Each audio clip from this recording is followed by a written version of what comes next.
Dear kind and loving Father, who art in heaven, as we embark on this venture in the interest of the air conditioning and refrigeration industry, we ask, dear God, that our discussions and interactions be meaningful, respectful, and transparent as we strive to uplift the standards in these industries, especially the air conditioning industry. We ask, dear God, that you grant us the wisdom, knowledge, and understanding to engage in a meaningful way and bring about positive change. Amen. A pleasant night, ladies and gentlemen, a pleasant night to one and all. Again, I wish to thank you all for staying on Air Conditioning and Refrigeration Talks. I feel good, at least I do not know who is on the other side, but I know some of you all is taking the time out to view Air Conditioning and Refrigeration Talks. The little information I have, I like to present the information and interact with all those who are in the air conditioning and refrigeration industry, an industry which is so huge, which have many aspects, many aspects in terms of air conditioning and refrigeration.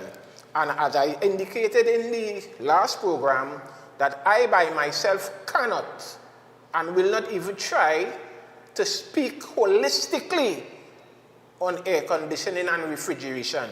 And so I always try to interact with different individuals and stakeholders who would appear on the program and speak in different aspects or in different things within the industry. And tonight I have with me a special guest who I will let introduce himself. So without further ado, I'll take you to my guest tonight. Good evening, viewers. Good evening, Steve.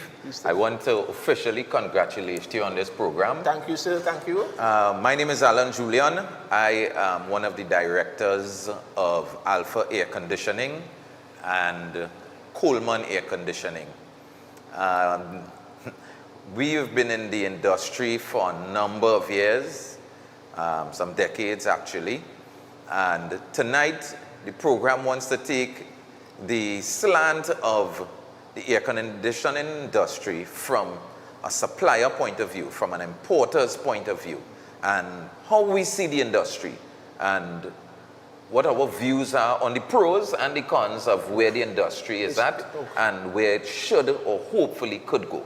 Respectfully, yeah. I like that. Respectfully. I love that, yes, yes.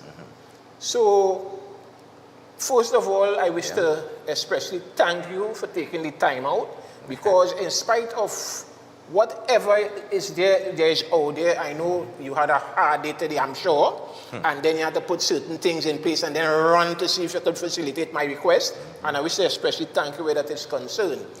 And as you indicated, a different slant. I wouldn't use the word slant. Why I wouldn't say I wouldn't use the word slant? Everything that incorporates air conditioning, we have to face it realistically. Agreed. We have to let the chips fall where they may. And in this industry, as I am saying, I am in this industry long enough, and I am passionate, and I am seeing where the industry is going. There are some who wouldn't speak out, quote unquote. They would speak behind the scenes. Privately. Right. But wouldn't speak up and speak out respectfully. And so, as we move on, I will ask the question. In your humble analysis, and in your words, how do you see the industry on a whole, and more so, as you indicated, as a business owner, a director, who is spending millions and millions and millions? So I'll turn over the floor to you, sir. All right. So, this conversation is going to be a very frank conversation. Yes, sir. But as you said, respectful. Respectful, yes, sir. Right? Yes, sir. There are so much misconceptions on suppliers and technicians and the relationship, right? So, from a supplier point of view, we look at the industry in Trinidad and Tobago, and as you say, people say it behind closed doors, but it is in a mess. It is in a really bad state. And key to that is really a lack of certification, I would say, of technicians. Okay, okay. A lack of structure in how the industry and how you become a technician. Oh, a certified technician. A certified technician. And how you also become a supplier importer. And that is Right? a key point here. It is a key point. So I want to take it from all those different angles, right? Yes, As sir. you said, they're not really slants, they all make up the pot Yes, of sir. the HVAC Yes, industry, sir. right? Yes, sir. So I want to give you an example, and this will bring some of the story home. I remember a time somebody a technician saying that suppliers and importers are really price gouging, and he saw on Amazon, I will just use the figure, an AC unit for 100 US. That is about $600 TT, and them fellas selling for $1,000. And he could not understand by that statement that for us as importers to bring in an air conditioned unit, one, you pay freight, which is up and down, and which with COVID went crazy. This is it. Right? Went really crazy. The I remember we had industry a conversation at COVID time, Yes, right? sir. Yeah. Freight went crazy. Then you have to pay duties, and duties on your freight and the cost of your goods. You have, when it come here, you have to pay a broker to clear it, transport to come to your warehouse. If it's an external warehouse, you may have to pay rent for that warehouse. Okay. You have to pay staff. You have to, if you're paying a mortgage or rental or what, all the expenses that tie in to your business is placed within the cost of the product you sell. That is business throughout the world. So if I look on TV and see in the US they're selling something for 100 US, there is absolutely no way I can land that in Trinidad for 100 US. I get you. Right? There's absolutely no Because way. everything incorporates some level of taxes, some form of tax. Tax, but other costs that are attached. So some people don't even understand that businesses have to, so why are people in business? The basic thing when you do business 101, you're in business to make a profit, which means you're in business to cover your cost and make something Make else. a profit, right? right. Yes. Part of a business's cost is their employees, their rental or mortgages, if they own the building, everything else, their vehicles, everything else is taken as a lump sum cost and split between every single unit that you have. That's how it is, right? And then you put a markup, and that's how you sell. So I think in people seeing that, some don't understand what it takes. What compounds the issues even more is the unavailability of US dollars. Okay, right? Forex, okay, right. Forex. Yes. So in addition to you having all these costs, some of the financial institutions now in fact, most of them say, in fact, all of them do not give exactly what you need to purchase your units away. Okay. As a matter of fact, some are saying, we have the money, you could get all the US you want, we have to take a loan to get it. Okay. When you take a loan to get that US to pay for your goods, you also have to add that cost to the cost of the unit with interest. With interest, that's what I was now. You understand? So I'm just painting that picture for those who just look on and say, well, them fellas bring me unit and that's the price. All that takes place, and what they do not understand as well, many of them, is you also have to pay factory on time. Okay. Beforehand, you have to make deposit, etc., right?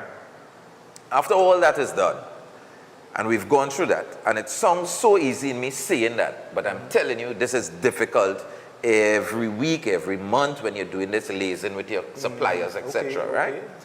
And when it lands here, if your model is like our own, where we sell to technicians, which is most of the business, but we also do installations and stuff and so on. Right. But most of it is selling to the guys who do installations. The struggle for us is we generally have to sell to everybody. There are no regulations, there are no standards, there is no law that states a supplier can only sell to a technician if he has this piece of paper certifying him as a technician that has been through some sort of course, regulation, certification. Now, I want to ask the question as we are having this discussion. Now, based on what you just indicated, there is no law that you all cannot sell. In other words, let me be brutally frank. We in the industry, most of the gentlemen out there, they are saying that most of the suppliers is selling specific companies, quote unquote, at a specific price. Right. So you know your figure, your price, Yeah. but companies now is selling less than your price.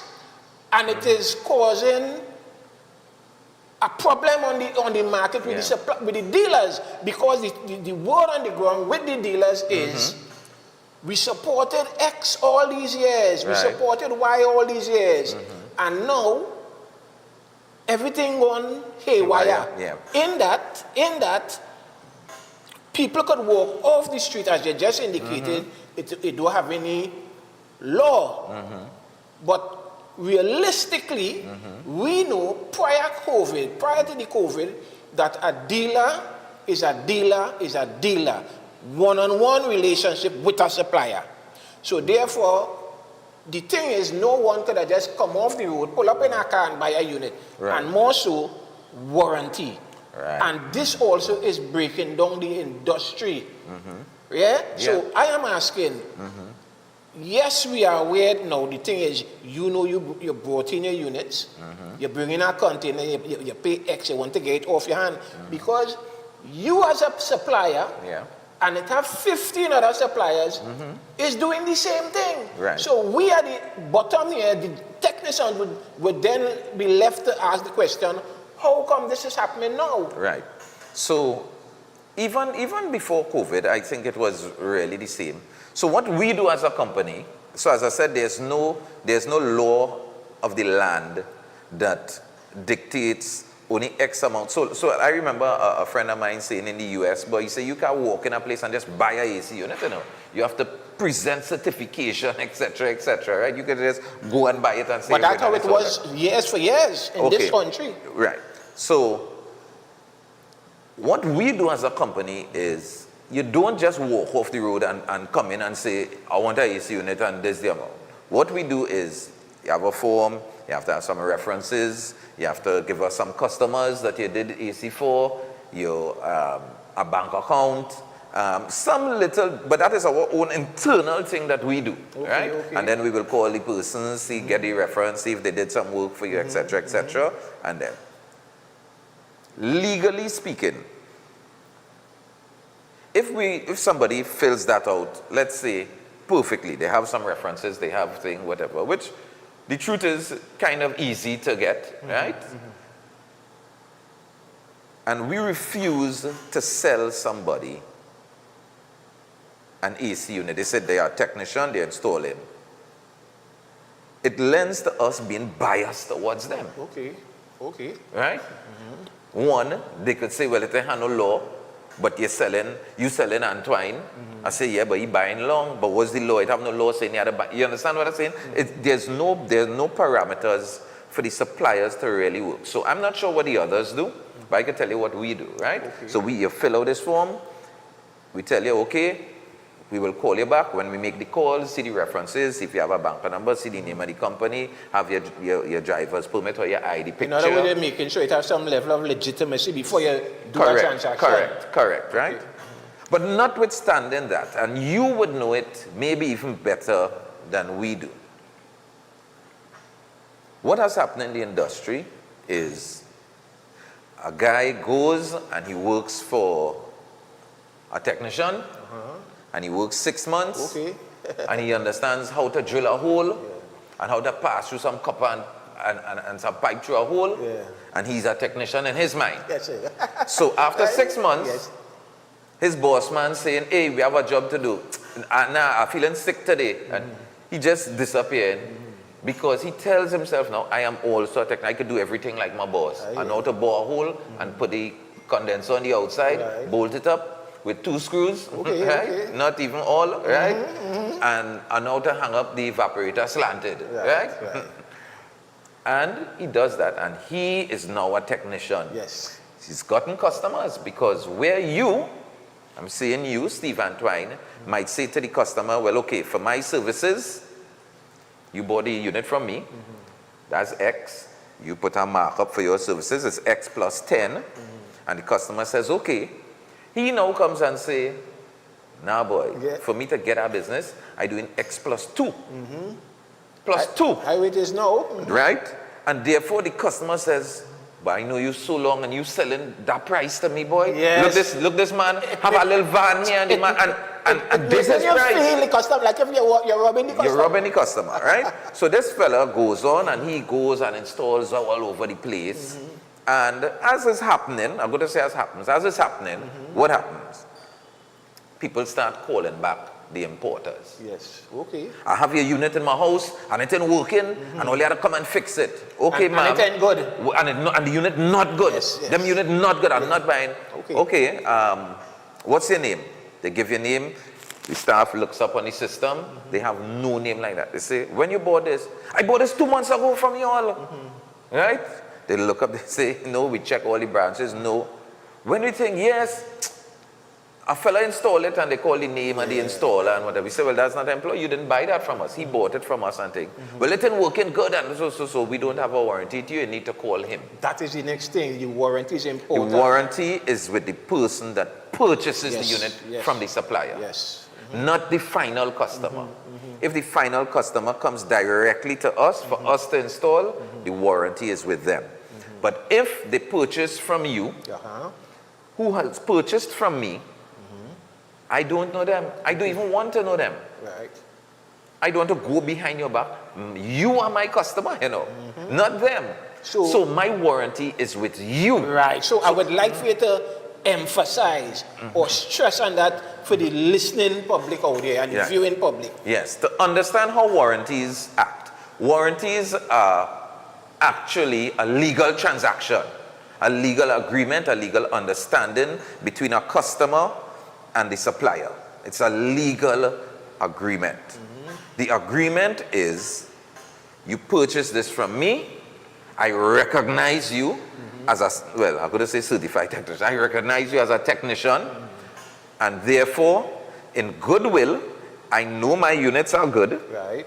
I am saying to you, if you install this unit how it is supposed to be installed, I will give you a warranty on parts. I will give you a warranty on the compressor in case there's some manufacturer's defect. Right. Not if it's a bad installation or some power surge, lightning strike on board. If it's a manufacturer's defect, right? That is what I warrant. I am going to say to you in this agreement that I will give you the parts free. Yes. I will replace the part for you. I will replace the compressor for you because I recognize you as a technician and as my customer. Right. I get you. I get you. Your customer, as is happening a lot now, when these new guys come and then they're just doing, and they have an issue, they don't know how to fix it. And let me be clear on this. I'm not saying this to bash newcomers and I must just say, I'm saying this as the truth that has existed. Right. And I'm also saying this as for all the new technicians coming up, it's for their betterment. Yes. To learn the right way. They learn the right way because what they will do is they will gain customers for life. Yes, yes. Right? They will gain customers for life. They will improve themselves. They will become better. They will be able to have a wider sphere of customers, etc. Right? So, this is how warranties work. The person that purchases, not the final customer. Okay. Right? Okay. And that is how it is. I contract myself to you that I am going to replace this if there's a manufacturer's defect. And there always are manufacturers' defects. Of course, of from course. things that make... Listen, I knew, well, I'm not going to call the car company, but a very prestigious vehicle I knew somebody bought, very similar to yours, right? And it's what they call a lemon. The car couldn't start, brand new out of the showroom, couldn't start. He carried back for 6 months. They kept it till they had to give him a new one. Okay, yes. Because it came down with and some it's under defect. warranty, It's under of course. warranty. And this is our next thing. We have to understand that, as they always say, you manufacture 50 units. There is a slim possibility that you have a lemon in the lot. Not deliberately, and this is why it is imperative, it is important that technicians do your installation, because when they say you blame the unit and the person who purchased the unit is not even affiliated to a technician or someone who you could rely on, and you send your people now to see the unit and then say, but look at this, this isn't installed properly. So that is part of our process. Well, this is it. This I know. For some people. So if Steve Antoine purchases a unit from me, and you, Steve Antoine, says to me, boy, Alan, I bought this unit, I installed it, but there's an issue with a sensor or the circuit board, it seems. 99.9% of the time, we will not necessarily need to send our technician. Well, that has been so over the years. And right. Yes. Right, we would not have to, because it's relationship and the credibility, right? Correct. Yes. But our process generally, and I'm saying that because some get upset with why, if I tell you it, I don't know how good you are. I get you. You just buy it. I don't even know if, so they even have guys that have air condition, well, they are technicians, they say, but they don't do the installs. They have men doing it for them. Exactly. They don't know anything that's about who it. can invest. Right. And So an investor. 10 guys installing, 26 install. So it's so complicated. It's complicated. So when we would send one of our technicians to just go through and see if they wired it correctly, if they think, and if everything seems done properly, then we say no problem. Contact the office. This is the part. This is whatever. You get it, right? I get you. Sometimes if it's a real minuscule part or something, we wouldn't send a technician to check that. I get you. Right? You just say, well, look, right? But generally that is. But I mean, in time immemorial, you could have generally taken distributors, technicians' word when they tell that, because you knew they were of a certain caliber. Yeah, but now, yes. I would tell you, we get a lot of calls from final customer because they calling back the guy who bought from us or another supplier and installed for them. And when they call for a problem, them fellas ain't coming back. And I'll tell you for two reasons. One, the price they charge them, they can't go back there, they bust. You can't go back. You know, if I go back there, I bust on that one. Right? And the second thing is sometimes they can't solve the problem. Yes. You know, I mean, we get this all the time. Again, I'm saying this, not to bash the fellas, you know. Yeah, I understand you fully. Because we will eventually die. You know what I mean? If they have no backfill, we want backfill. We want people to come in the industry and be good, yes, of and course. skilled, so you will feel and proud of a level of, you know, confidence and so on. That is right. Exactly. So it's not about bashing fellas. It's really about them raising their awareness, and raising their standard, and actually understand. You see, I'll tell you something. Long-term vision is critical for success. Okay. Yes, of course. Long-term vision is critical for success. Yes. Not wins, success. Of course.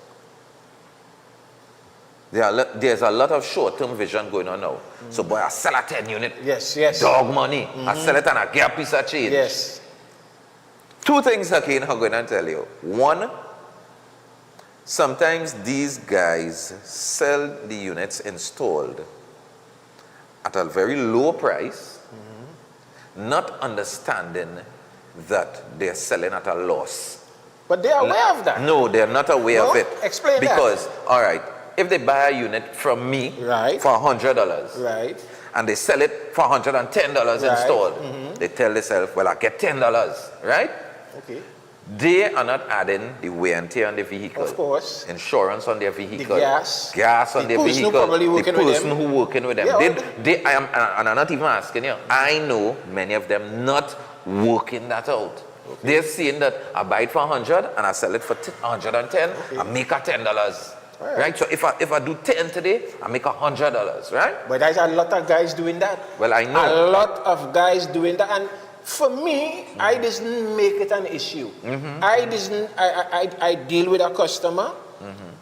I'm willing to go the distance. In other words, when Supreme Air Conditioning installs a unit, you can call us back 10 years from now, once God give me, and you will get a response. You cannot ever, I wouldn't come here in the public space and speak on air conditioning refrigeration. Yes.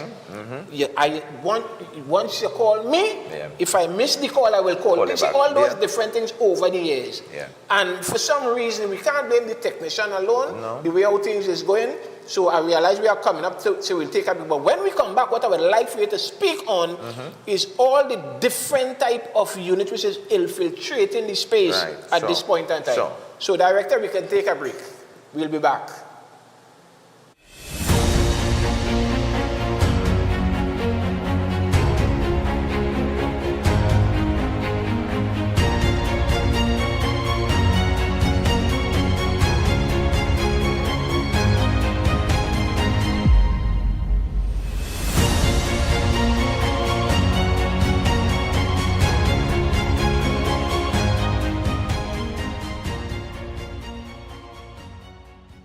Due to climate change and increasing temperatures, Supreme Air Conditioning of 25 Councilman Circular Barataria has reduced the prices on all brand AC units, residential and commercial. Call us at 689-3087 or 365-1163. Already have air-conditioned units? Need reliable professional service? Then call Supreme Air Conditioning at 689-3087 or 365-1163. Supreme Air Conditioning is not only about competing prices. We do it right the first time.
A successful business is the quality of the human being that you have working in that business. If you have quality, you end up with a quality business. It's as simple as that. Peak Technologies Limited is primarily an air conditioning contracting company. We offer commercial and residential air conditioning, sales, installation and service. Our small unit sales division is responsible for sales and installation, that is for residential air conditioning. Then we have the commercial air conditioning aspect where engineering does the design and installation along with ductwork and so on. We have our service department which conducts all the maintenance servicing for our contract customers.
Yes, ladies and gentlemen, my presence tonight is Mr. Alan Julian, the Managing Director of Alpha Engineering. Air conditioning. Alpha Air Conditioning, my apologies. So, we are discussing on a business aspect tonight as to the air conditioning units, the bringing in of the air conditioning units, the different criticism of the technicians. And it's so ironic that there is a number on screen and there is so much air conditioning technicians on the outside, and it leaves me to wonder, probably next week someone would meet me and speak, boy, we saw the program and why you didn't say this and why that and why the other, and no one would take the opportunity to call in. Everyone knows that there is a problem behind the scenes, but none of us would take the opportunity. I want to believe my respectful analysis on that is that some of us are culpable of the situations in the negative that exist. So in other words, Satan cannot correct sin. And I'll leave that there. So ladies and gentlemen, on this program, we also have a specific segment, things that makes you go, oops. So I'll ask the director for us to go into that segment.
Things that makes you go, oops. Yes, ladies and gentlemen, in the first video, we saw a gentleman servicing an indoor unit, an evaporator, with a cordless. I wonder if we are serious. I sometimes, first of all, the gentleman didn't even take off the grill to get to the coil properly and the blower wheel. And the PSI and that is I don't understand. Are we real? And these are the ones who would say, 175, 150, and they spoil the whole thing. Spoil the whole, that definitely have to make me say, oops. And the other one with the gentleman who nearly blew off his hand. So we have to be very careful as to how we traverse and how we do our jobs. Try enrolling in a school to learn the craft properly and not on YouTube, as I indicated last week when they said, you pull a vacuum, you remove your gauge and you start the unit. No, you have to leave your gauge so that when you start the unit, you could identify what pressures are in your unit based on the type of refrigerant. It has to correspond and it has to be right. So ladies and gentlemen, things that makes you go oops. I want to give you all a lining up with things that makes you go oops.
Yes, ladies and gentlemen, things that makes you go, oops. There is another segment, schools that shine bright. So we will just go into the schools that shine bright and then we'll come back officially to have a discussion with Mr. Allen. Principals, along with teachers, do their best to instill discipline, tolerance, and productivity in their students. Schools that excel should be celebrated. Let's celebrate schools that shine bright.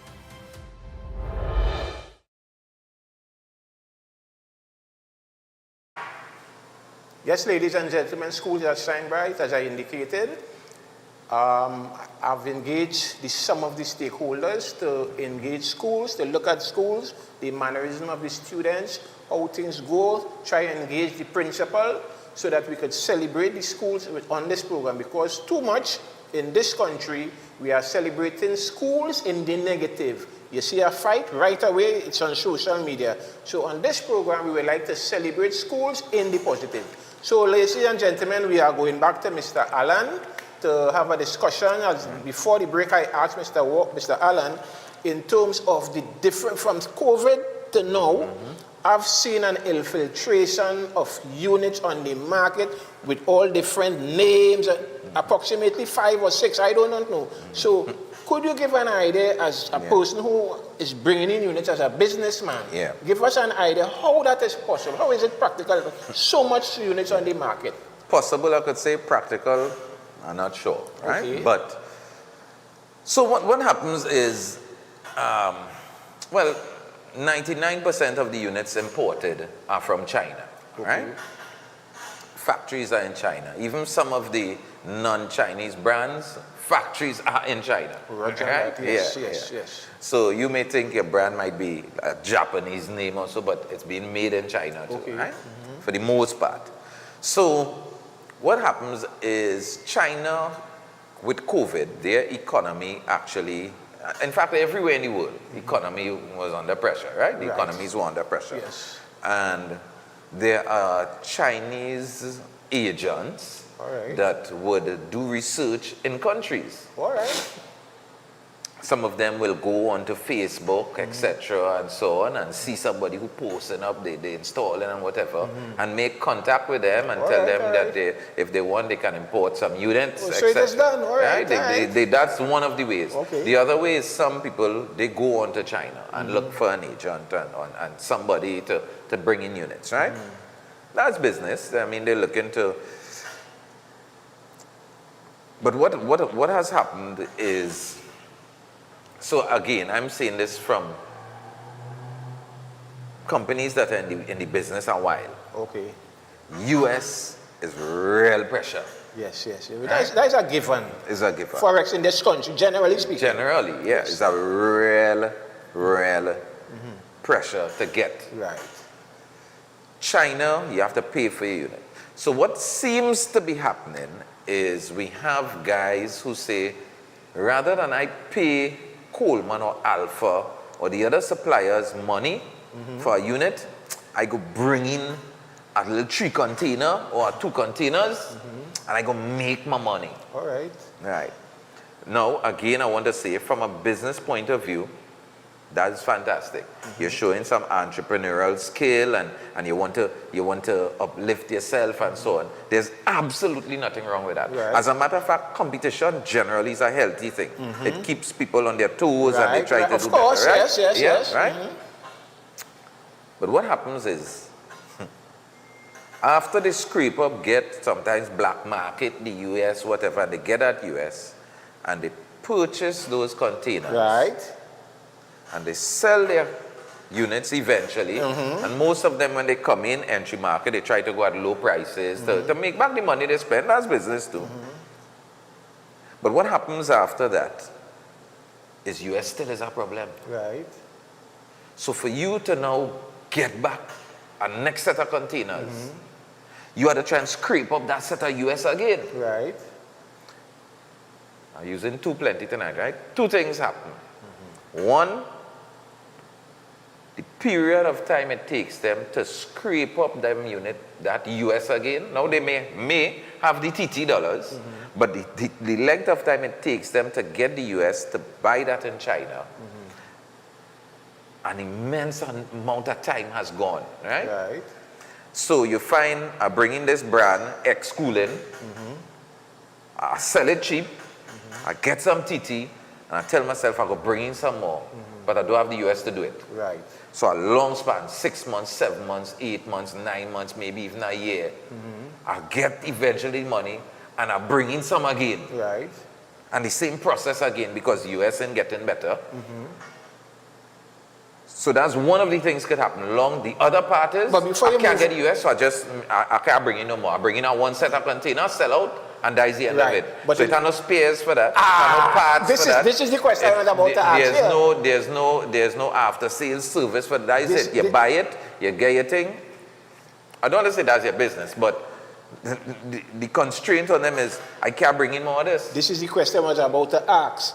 So much units on the market and the prices. Yeah. That is another thing. But in the long run, long term, how does a customer, you now buying into that, and you realize after a period of a year or so, the customers call you to do install something with the unit, right? yeah. Or you have a problem, you give them a 5-year warranty, and it's so competitive, as you say, no problem.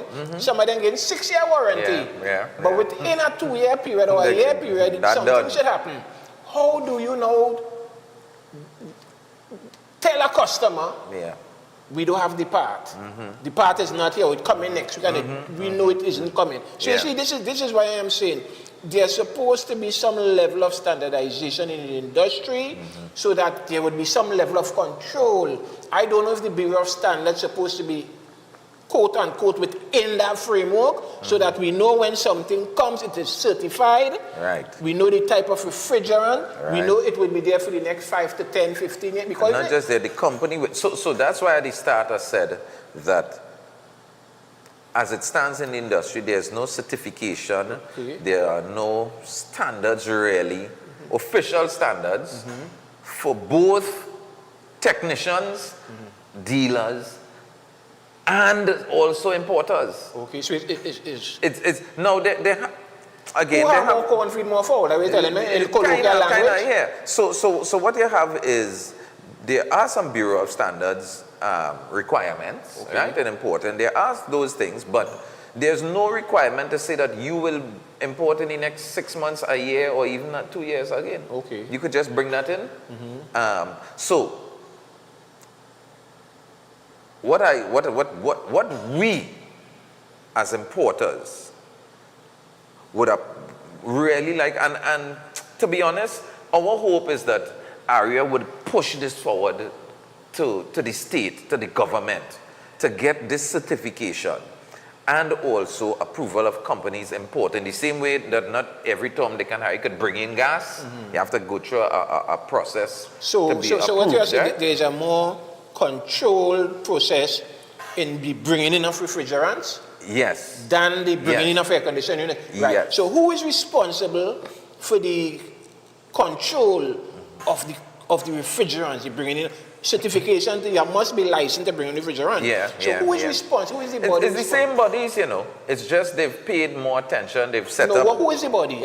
They have Ministry of Trade, and then they have Ministry of Trade. You have to fulfill some Bureau of Standards thing. There's of course, what's this body? We had to go through real John under hoops and all that recently. There's a sector in terms of the gas, making sure even where it's stored, they come in. Fire have to come in, look at your place. Before you can get a certificate. Before you can import that. To bring it in. Right. So you are saying, you mentioned ARIA.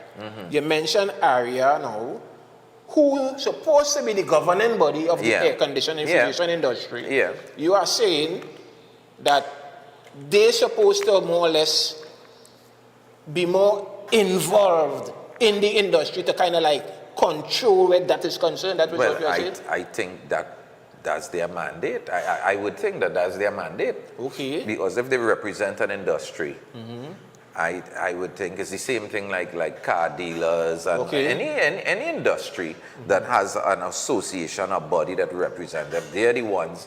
Not every technician could run to the ministry or to go. They'll say, "Who are you?" Well, we are. I get you. Okay, all big, but it's just only our, you know what I mean? So if you go as an association and you go, now I've had this conversation with some members of ARIA about the certification of technicians. And they told me one of the issues is that some of the guys are excellent technicians, but they're illiterate. No, before you go there, I would just want to, you see, as I always say, most of people are theoretically, literacy, they're bright. But they can't do practical work. And they have the other way around as well. Both, yes, so you could continue, right? yes. Yeah. So there's that. There are those who would pass exam, do things, study, whatever, do, and they're real good on book. Yes. You ask them to pick up a Phillips screwdriver, they might hold it the wrong side, right? Yes, because they've read everything and they're good, right? This is it. Right. But there's also this other issue of persons who are actually phenomenal. Yes. Fantastic, practically. Yes, of course, you're right. And when you ask them to write up a job card, it looks like Chinese. Yes, no, and I'm really not joking. You're being practical. You're saying it as is. As is, right? Yes. So they're illiterate, they can't write, and some of them reading partial, right? But they've learned on the job next to persons like you, seasoned persons, and they've stayed long. So listen, phenomenal technicians. Yes, you're right. Really good. Yes, yes. So what the person at ARIA said to me was, That's a problem. How do we certify men, even though you're good, but you can't read and write it? And I'm saying, in terms of that, you have to find a way to do that. You have to find so that your certification must not only be theoretical or practical, it has to be a combination. But where a man, years ago, people would go to thing and use their thumbprint. Yes. You know what I mean? Because they couldn't write. But a thumbprint was an official thing. I get you. Yes, You of understand? course. It still is. Bank, right, exactly. Yeah, yeah. Well, police has used them, right? So I'm saying that ARIA needs to find a way to really stymie the flooding of the industry with, I wouldn't even say technicians, with these guys who just coming out. And again, it's not a fight down. No. This, I'm It's saying a this, level of control. it is for them, and it is not to limit technicians coming out because it had too much of them fellas. This is not about limiting the numbers. This is about quality. Yes, of course. This is really quality Yes. assurance. And trying to bring about a higher standard. A higher standard, so that as an industry, as a country, you know what I mean? Of course. When you see installations and you see customers say that people buying and the industry going good and it growing and people will be confident that listen, a technician could come and serve. The man who used to deal with me pass away, I could call this next one. And you're confident that because they've gone through theoretical, they've gone through practical, and they're now certified. ARIA says, and the government, the state, the law of the land now says that you cannot do any installation officially unless that. And if they do that, then we as suppliers can say, my brother, I would love to sell you, but you have to go through this process. I get you.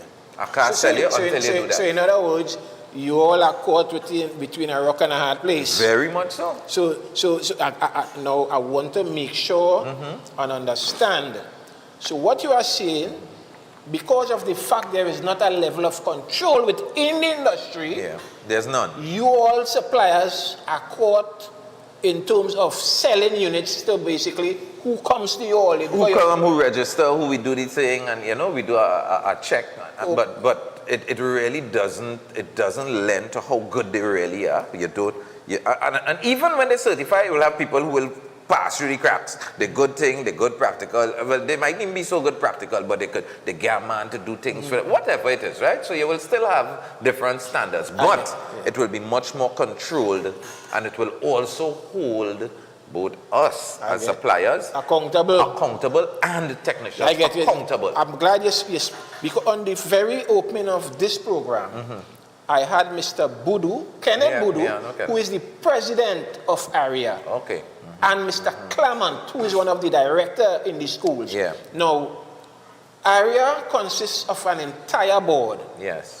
And you, as a business owner, mentioning ARIA tonight, I personally will try my utmost. Mr. Kenneth Budu, if you are looking, I will try to get Mr. Kenneth Budu again and Mr. Clement on this program.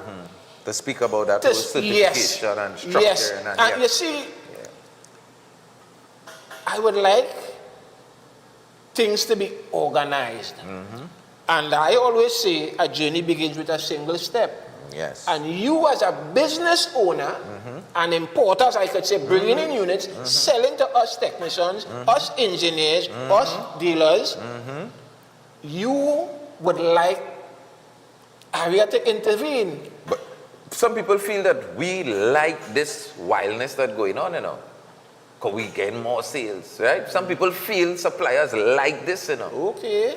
Quite the opposite, you know, Steve. Well, I'm so happy you mentioned this tonight. Quite the opposite, you know. We don't like it at all, you know. You know why?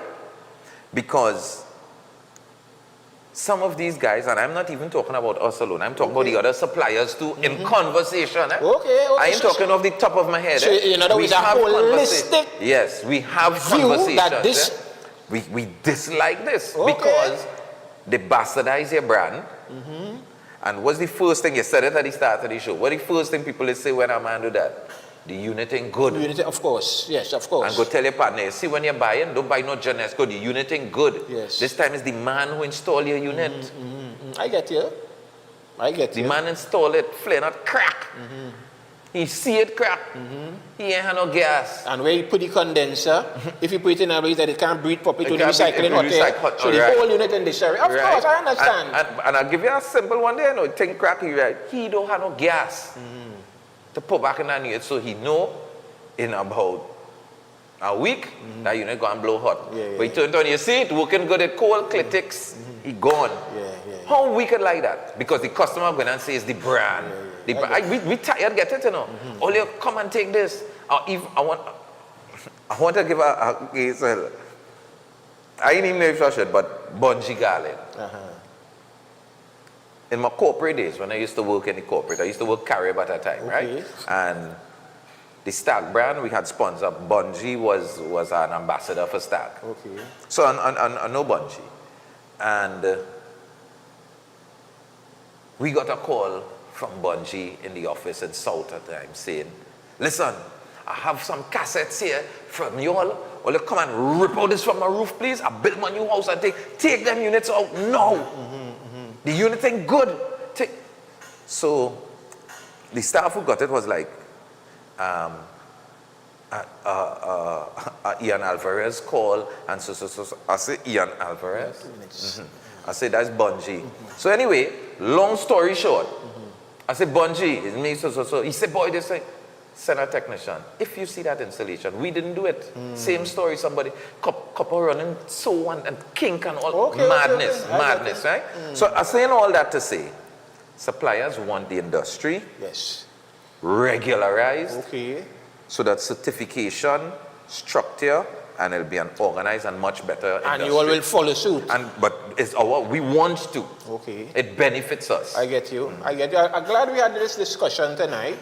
So those on the outside who are looking and who isn't seeing tonight and would see in the near future would understand from a supplier point of view, a business point of view, an importer point of view, who have his brands, is indicating that ARIA, which is the governing body, and I share the sentiments because I had Mr. Budo, who is the president of ARIA, on the program, and in terms of practical and theoretical, they did indicate at least someone has to have at least 3, I think, passes, something to that effect. But this discussion needs to go deeper. See, we are coming to a close. So I would like, in moving forward in the near future, that we could get the relevant people on board, so this industry would be a better place. Good night, ladies and gentlemen. And again, thank you, sir. Yes. And happy Corpus Christi to all. Yes. Happy Corpus Christi. And Labor Day. Yes. Good night. Dear kind and loving Father, who art in heaven, as we embark on this venture in the interest of the air conditioning and refrigeration industry, we ask, dear God, that our discussions and interactions be meaningful, respectful, and transparent as we strive to uplift the standards in these industries, especially the air conditioning industry. We ask, dear God, that you grant us the wisdom, knowledge, and understanding to engage in a meaningful way and bring about positive change. Amen.